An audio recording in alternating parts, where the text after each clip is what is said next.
வீரா சீரியல்ல இன்னைக்கு என்ன நடக்க போகுதுன்னு பார்க்கலாம் வாங்க வீடியோக்குள்ள போலாம். மாறன் நியூஸ் பேப்பர் படிச்சுட்டு இந்த வீட்டில் நடக்கிற பிரச்சனையே எதுவுமே தெரியாம அப்படி ஜாலியாக உட்காந்து டீ குடிச்சிட்டு இருக்காங்க.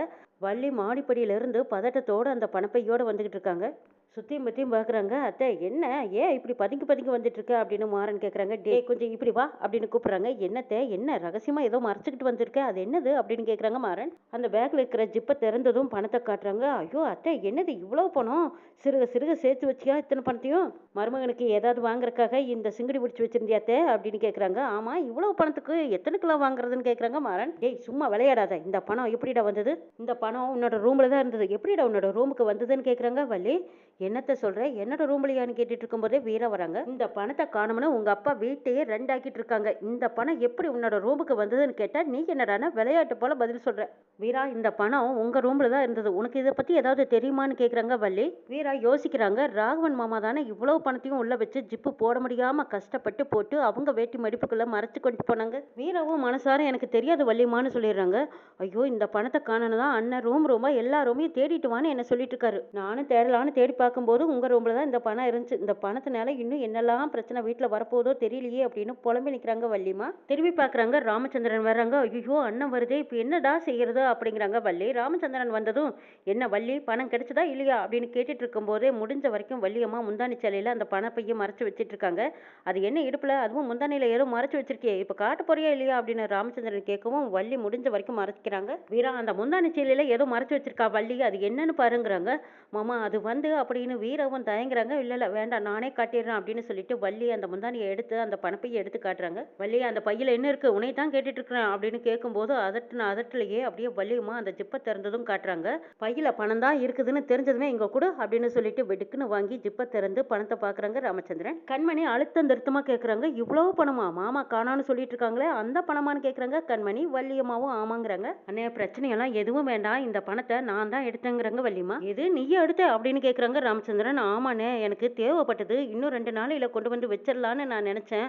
ஆனா அதுக்குள்ளேயே நீயே கண்டுபிடிச்சு இப்ப கத்த ஆரம்பிச்சிட்டேன். உங்ககிட்ட வந்து பணம் வேணும்னு கேட்டா எதுக்குன்னு நிறைய கேள்வி கேட்ப, அதனாலதான் சரி தெரியாம எடுத்துட்டு மறுபடியும் வச்சிடலான்னு நினைச்சேங்கிறாங்க வள்ளி. ஓஹோ, நீ எடுத்தேன்னு சொன்னா நான் நம்பிடுவேனா? உனக்கு வர குத்தகை பணத்தையே என்ன பண்றதுன்னு தெரியாம நீ கோயில் குளம்னு தான தர்மம் பண்ணிட்டு இருக்க. எனக்கே பணம் அர்ஜென்ட்னு தேவைப்பட்டா உன்கிட்ட தான் கேட்டு வாங்கிட்டு இருக்கேன். அப்படி இருக்கிற நீ வந்து உனக்கு தேவைன்னு சொல்லி அதுவும் என்கிட்ட கேட்காமயே என் பணத்தை நீ எடுத்துருப்பியா? அண்ணே என்னை நம்பினே, சத்தியமா நான் தான் எடுத்தேங்கிறாங்க. இங்க பாரு வள்ளி, நீ சத்தியம் பண்றதையெல்லாம் நான் நம்ப மாட்டேன், வேஸ்டா ஒரு சத்தியத்தை வீண் பண்ணாத. இந்த வீட்டுல நீ ஒரு விஷயத்த மறைக்கிறீன்னா அது உன் மருமகனுக்காகத்தான் நீ மறைக்கிறியா இருக்கும். உன் மருமகனுக்காகத்தானே இந்த விஷயத்த நீ மறைக்கிறேன்னு கேட்குறாங்க ராமச்சந்திரன்.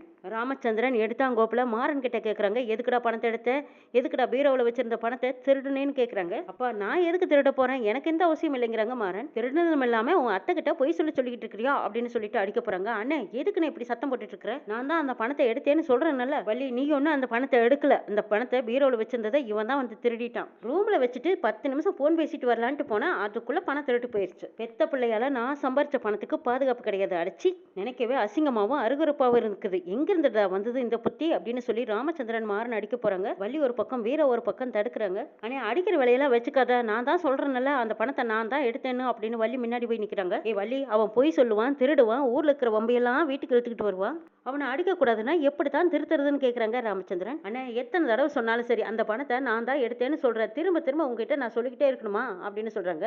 இங்க பார்வள்ளி, நீ எவ்வளவு தடவை சொன்னாலும் சரி நான் நம்ப மாட்டேன். இன்னைக்கு மட்டும் இல்ல, அன்னைக்கு கடையில பணம் காணாம போனதுக்கும் இவன் தான் இப்படி பண்ணியிருக்கான். இவனை கண்டுபிடிச்சு கேட்கும்போது வீரா முன்னாடி வந்து நான் தான் எடுத்தேன்னு சொன்னான். அவன் வந்து நின்னதுக்கு அப்புறமா அண்ணன் கோட்டமா 2 பேரும் வந்து நான் தான் எடுத்தேன்னு சொல்லி நிக்கிறானுங்க. இவன் செஞ்ச பாவத்துக்கு கட்டின பொண்டாட்டி வந்து நான் தான் எடுத்தேன்னு சொல்லிட்டு இருக்கா. கூட பிறந்த பாவத்துக்கு இவன் அண்ணனுங்களும் திருட்டு பழி சுமந்துக்கிட்டு நிக்கிறானுங்க. இந்த வீட்டுல இருந்தானா விளங்காது. டேய் முதல்ல எதுக்குடா பணத்தை எடுத்தா அப்படின்னு சொல்லி எடுத்துக்கிட்டு போறாங்க ராமச்சந்திரன். அண்ணே கொஞ்சம் அமைதியா இரு அப்படின்னு முடிஞ்ச வரைக்கும் வள்ளி தடுத்து பாக்குறாங்க. இந்த பக்கமா அப்படியே திருட்டு பார்வை பார்த்துக்கிட்டு திருட்டு மொழி பதுங்கி பதுங்கி பார்த்துட்டு இருக்காங்க ராகவன். டேய் அங்க நிக்கிறானே ராகவன், அவன் ஒரு நாளாவது ₹1 என்ன கேட்காம கல்லாவில இருந்து எடுத்துருப்பானடா. அவனோட எச்ச பாலை குடிச்சு வளர்ந்தவன் தானே, உனக்கு எதுக்குடா இந்த திருட்டு பத்தி? அவனையும் நான் தானே வளர்த்தேன், உனக்கு மட்டும் ஏன்டா இப்படி ஒரு திருட்டு பத்தி? சே இதை நினைக்கவே அசிங்கமா இருக்கு, அருகருப்பா இருக்கு அப்படின்னு ராமச்சந்திரன் திட்டிட்டு இருக்காங்க. ராகவன் அமைதியா நிக்கிறத பார்த்த மாறன், ஓ! இதெல்லாம் இவனோட வேலை தானா? சரி, இப்ப ஏதாவது பேசுனா இவன் தான் மாட்டிக்குவான். சரி, நம்மளும் சமாளிக்க வேண்டியதுதான்னு நினைக்கிறாங்க மாறன். "ஏய், எதுக்குடா பணத்த எடுத்த? சொல்லுடா முதல்ல" அப்படின்னு ராமச்சந்திரன் கேட்கவும், "இப்ப என்ன 10,00,000 எடுத்த மாயத்துல உங்க சொத்து மதிப்பு குறைஞ்சு போச்சா?" அப்படின்னு மாறன் எதிர்த்து கேட்கறாங்க. "டேய், நீ கொஞ்சம் சும்மா இருடா" அப்படின்னு வள்ளி ஒரு பக்கம் கெஞ்சி நிக்கிறாங்க. "அட நீ வேற சும்மா இரு அத்த. ஆமா, அந்த பணத்த நான் தான் எடுத்தேன். அதுக்கு என்ன இப்போ?" அப்படின்னு மாறன் எதிர்த்து கேட்கறாங்க. ராகவன் ஆச்சரியமாவும் அதிர்ச்சியாவும் பார்க்கறாங்க. ஐயையோ! என்னது நாம செஞ்ச பாவத்த இவன் ஏத்துக்கிறானே! உண்மைய சொல்லாம ராகவன் மாறன பார்த்துக்கிட்டு இருக்காங்க. எல்லா உண்மையும் தெரிஞ்ச வீரா, "ஏன் மாறா நீயே எடுத்த?" அப்படின்னு கேட்கும்போது, "வீரா நீ கொஞ்சம் சும்மா இரு. இதுல நீ தலையிடாத. எடுத்தது நான் தானே. பணம் எடுத்த நானே பேசிக்கிறேங்கிறாங்க மாறன். எனக்கு பணம் தேவை இருந்தது, நான் எடுத்தேங்கிறாங்க மாறன். எது தேவையா? ஏன்டா 10,00,000க்கு உனக்கு என்னடா அப்படி தேவை வந்ததுன்னு கேட்கறாங்க ராமச்சந்திரன்.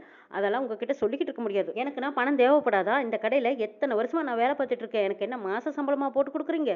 இல்ல செலவுக்கு தான் கொடுக்குறீங்களா? நானே 5, 10ன்னு தான் வாங்கி செலவு பண்ணிட்டு இருக்கேன். இப்ப எனக்கு மொத்தமா பணம் தேவைப்பட்டது, அதனால நான் எடுத்தேன். சொந்த வீட்டுல பணம் எடுக்கக்கூடாதா? சொந்த வீட்டுல பணம் தேவைன்னு எடுத்தா இதுக்கு பேரெல்லாம் திருட்டு கிடையாது அப்படின்னு நியாயப்படுத்தி பேசிட்டு இருக்காங்க மாறன்.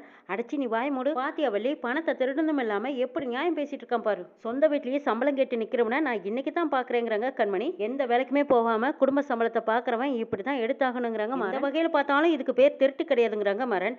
டேய், சொந்த வீட்டுல பணத்தை கேட்காம எடுத்தா அதுக்கு பேர் திருட்டு தான்டா. என் பசங்களுக்கு எந்த குணத்துல குறை இருந்தாலும் இந்த திருட்டு புத்தி இருக்காதுன்னு நான் நினைச்சேன். அது தப்பு தானே. என் புத்திய செருப்பால் அடிச்சிட்டியல. ஆக்சிடென்ட் பண்ண அன்னைக்கே உனக்கு வீட்டை விட்டு வெளியே துரத்தி விட்டுருக்கணும்.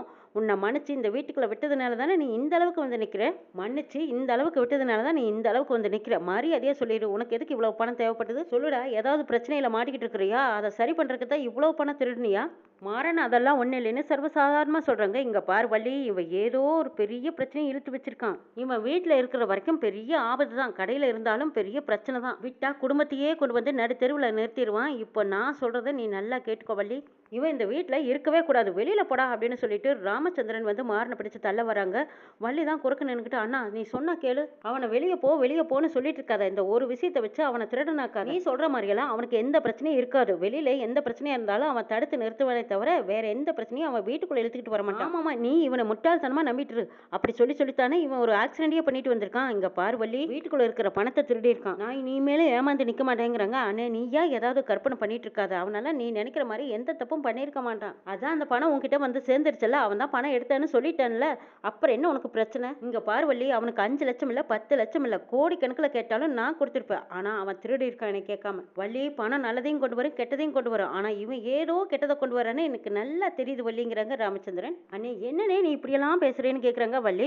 ஆமா வள்ளி, இத்தனை நாளா குடிச்சான், ஆக்சிடென்ட்டும் பண்ணா, கொலையும் பண்ணிட்டான். இத்தனை நாளா அவங்ககிட்ட இல்லாத புத்தியே இந்த திருட்டு புத்தி ஒண்ணுதான். ஆனா இதுவும் பண்ணிட்டான் பாரு. இனிமே அவன் வீட்டுல இருக்க வேண்டாம். அப்படியே அதையும் மீறி இருந்தானா நானே இவனை கொண்டு போய் போலீஸ்ல புடிச்சு கொடுத்துருவேங்கிறாங்க. ஐயோ அண்ணே, என்னண்ணே நீ இப்படி எல்லாம் பேசுற? நீங்க ஒன்னும் போலீஸ்க்கெல்லாம் போக வேண்டாம். இப்ப என்ன, நான் வீட்டை விட்டு வெளியே போகணும் அவ்வளவுதானே. நான் போயிடுறேன். இனிமேல நான் ஒரு நிமிஷம் கூட இந்த வீட்டுல இருக்க மாட்டேன்னு சொல்லிட்டு மாறன் கோவமா மாடிக்கு போறாங்க. அவன் போகட்டு விடு வள்ளி.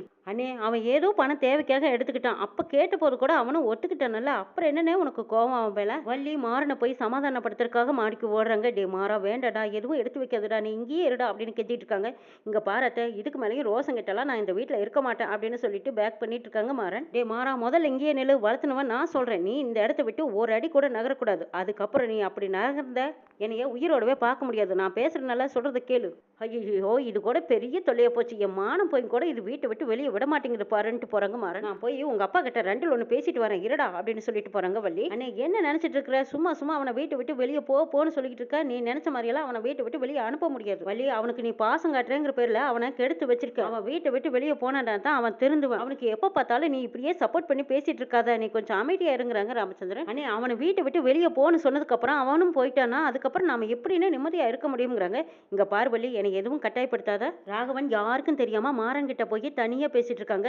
டே, உன் மேல சரியான கோவத்துல இருக்கேன்டா, என்ன கடுப்பேத்தாதேங்கிறாங்க மாறன். பணத்தை பத்தின பிரச்சனைய நான் பாத்துக்கிறேன்னு விடுன்னு சொல்லிட்டேனால திரும்ப திரும்ப பணத்தை பத்தி வந்து பேசாதேங்கிறாங்க மாறன். அங்கேயும் வள்ளி வர்றாங்க. டே, என்னத்திடா நீ பார்க்க போற? என்னடா 2 பேரும் ஒருத்தருக்கு ஒருத்தர் கண்ணால பேசிக்கிறீங்க, என்னடா விஷயம்னு கேக்குறாங்க வள்ளி. அப்ப கூட ராகவன் உண்மையை சொல்லாம அப்படியே பதுங்கிக்கிட்டு நிக்கிறாங்க. பார்வையிலேயே ராகவன் தான் பணத்தை எடுத்தாங்கன்னு கண்டுபிடிச்சிடுறாங்க வள்ளி. அப்ப பணத்தை நீதான் எடுத்தியா? உனக்காகத்தான் இவன் திருட்டு பழியை ஏத்துக்கிட்டு நான் தான் பணத்தை எடுத்தேன்னு சொல்லிட்டு இருக்கானான்னு கேக்குறாங்க. அத்தை நீ அவனை பேசாத, நான் தான் எடுத்தேங்கிறாங்க மாறன். டேய் நீ சும்மா இருடா, உன்னை பத்தி எனக்கு நல்லாவே தெரியும். அந்த பணத்தை நான் உன் முன்னாடி கொண்டு வந்து காட்டின போது அது என்ன ஏதுன்னே தெரியாம தானே நீ நின்ன. பணத்தை திருடாமையே திருட்டு மொழி முழிச்சுக்கிட்டு இருந்த. ஆனா இப்ப இவனுக்காக நீ அந்த திருட்டு பழியை ஏத்துக்கிட்டே. நீ தான் அந்த பணத்தை எடுத்தியா சொல்லுடா அப்படின்னு வள்ளி அடிக்கிறதுக்கு போறாங்க. அத்தை என்ன நீ அடிக்கிறதுக்கெல்லாம் போற, பேசாம நில்லத்த அப்படிங்கிறாங்க மாறன். என்னடா ராகவா பேசாம நிக்கிற, இப்ப உங்க அப்பா இவனை வீட்டை விட்டு வெளியே போன்னு சொல்லியிருக்காங்க, இப்ப இவனை வீட்டை விட்டு வெளியே அனுப்பிடலாமான்னு கேக்குறாங்க வள்ளி. இன்னும் எவ்வளவு நாளைக்கு காலம் போறான் இப்படியே உனக்காக கெட்ட பெரும் பழியும் ஏத்துக்கிட்டு நிப்பான். ஏன்டா ராகவா இப்படியெல்லாம் இருக்க, நீயா எதுக்குடா இந்த வீட்டுக்குள்ள புது புது பிரச்சனையா கொண்டு வந்து நிக்கிற? அப்பா சொன்ன மாதிரியே நீயும் ஏதாவது பெரிய பிரச்சனையில மாட்டிக்கிட்டியா, யாருக்கும் தெரியக்கூடாதுன்னு நினைக்கிறியா சொல்லுடா. அதே அவனே பயந்துட்டு இருக்கான், அவனையே இப்படி போட்டு மிரட்டுறேன்னு கேக்குறாங்க மாறன். டே மாறா நீ சும்மா இருடா, இவனுக்கு பணம் தேவைப்பட்டா வீட்டுல சொல்லிட்டு எடுக்க வேண்டியதானே, இவன் சொல்லாம ஏன்டா எடுக்கிறான்? டே ராகவா ஏன்டா இப்படி கல்லு மாதிரி நிக்கிற, வாயை திறந்து பேசுடான்னு கேக்குறாங்க வள்ளி. அத்தே அது வந்து தேவைப்பட்டது எடுத்தேங்கிறாங்க. எது தேவைப்பட்டதா? ஏண்டா அப்படி என்னடா உனக்கு தேவை, யார்கிட்டயும் சொல்லாம கொள்ளாம இவ்வளவு பணம் உனக்கு தேவைப்பட்டது? பணத்தை எடுத்து சரி அப்புறம் எதுக்கிட்ட இவ ரூம்ல கொண்டு வந்து வச்சின்னு கேக்குறாங்க. இவங்க எல்லாரும் பேசிட்டு இருக்கும் போதே பீராவும் வந்துடுறாங்க. அத்தை அந்த பணத்தை பீரோவில் வைக்கலான்னு தான் போனேன், கரெக்டா அந்த நேரம் பார்த்தா அப்பா வந்துட்டாங்கிறாங்க. அப்ப இவன் மாட்டிக்கிட்டு போறான்னு இவ ரூம்ல வீசிட்டியாக்குன்னு கேக்குறாங்க வள்ளி. அப்பா இப்படி எல்லாம் திட்டுவாரு, இப்படி எல்லாம் நடக்கணும் எனக்கு தெரியாத அத்தைங்கிறாங்க. உங்க அப்பா பணத்தை காணும்னு ரூம் ரூமா தேட சொல்றாரு. அந்த பணம் இவன் ரூம்ல தான் இருந்து நான் எடுத்துட்டு வந்தேன், உங்க அப்பா இவன் தான் திருடன்னு சொல்றாங்க. அப்ப கூட நீ எதுவும் பேசாம அமைதியா நிக்கிறியே, நீ என்னடா பச்சை குழந்தையா, நீ உண்மையை நீ சொல்ல வேண்டியதானே அப்படின்னு வள்ளி கேட்டுட்டு இருக்காங்க. விடத்த இதுக்கு மேல பிரச்சனை வேண்டாம், பிரச்சனை தான் முடிஞ்சதில்ல, இந்த பணத்தை நான் எடுத்ததாவே இருக்கட்டும், நான் வீட்டை விட்டு வெளியே போறேங்கிறாங்க மாறன். அத்தை இதுக்கும் அதுக்கும் அவனுக்கு சம்பந்தமே இல்ல, பணத்தை எடுத்தது நான் தான், நானே ஏத்துக்கிறேங்கிறாங்க மாறன். டே அரஞ்சனா பாரு, பெரிய தியாகி மாதிரி பழிய ஏத்துக்கிறது, அவன் தான் பணத்தை எடுத்தேன்னு அவனே ஒத்துக்கிட்டானல, அப்புறம் எதுக்குடா நீ பணம் எடுத்தேன்னு பழி ஏத்துக்கிட்டு இருக்கிற? தேவையில்லாம எல்லா பழியும் ஏத்துக்கிட்டு உங்க அப்பா கிட்ட நீ திரும்ப திரும்ப கெட்ட பேர் வாங்கிட்டு இருக்கேடா மாறா. உங்க அப்பா கிட்ட போய் எல்லா உண்மையும் சொல்லிடலாம், நீ வீட்டை விட்டு வெளியே போக நான் விட மாட்டேன்டா, வாடா அப்படின்னு கூப்பிடுறாங்க வள்ளி. அத்தை நீயே இருக்க சொன்னீனால நான் இனிமே இந்த வீட்டுல இருக்க மாட்டேன், நீ இப்ப போய் உங்க அண்ணன் கிட்ட பேசிட்டு வந்தீங்கல்ல, அவர் இருக்க சொன்னாரா, இருக்க சொல்லலையல்ல, அப்ப நானே கிளம்புறேங்கிறாங்க மாறன். அப்படியெல்லாம் நீ இனிமேலும் நான் இந்த வீட்டுல இருக்க மாட்டேன்னு சொல்லிட்டு இருக்கும் போது அந்த பக்கமா வீரா வராங்க. வீராவை பார்த்துட்டு டே மாறா நீ முன்ன மாதிரி தனி ஆள் கிடையாதுடா, உனையை நம்பி ஒரு பொண்ணு இந்த வீட்டுல இருக்கா, நீ வெளியில போயிட்டினா அவ ரொம்ப கஷ்டப்படுவாள்ல, நீ வெளியில போகாதடா இங்கேயே இருடான்னு கெஞ்சுறாங்க வள்ளி. ஆமாமா அப்பாவோட அதிக சந்தோஷப்படுறதே இவ்வளவுதான் இருப்பாங்கிறாங்க மாறன். அவள இருந்தாலும் சமாளிச்சுக்குவா, என்னை விடத்த அப்படின்னு சொல்லிட்டு மாறன் அங்க இருந்து கையும் பையுமா போயிட்டு இருக்காங்க. ராகவனும் வள்ளியும் மாறனுக்கு பின்னாடியே டே மாறா சொன்னா கேளுடா அப்படின்னு பின்னாடியே ஓடுறாங்க.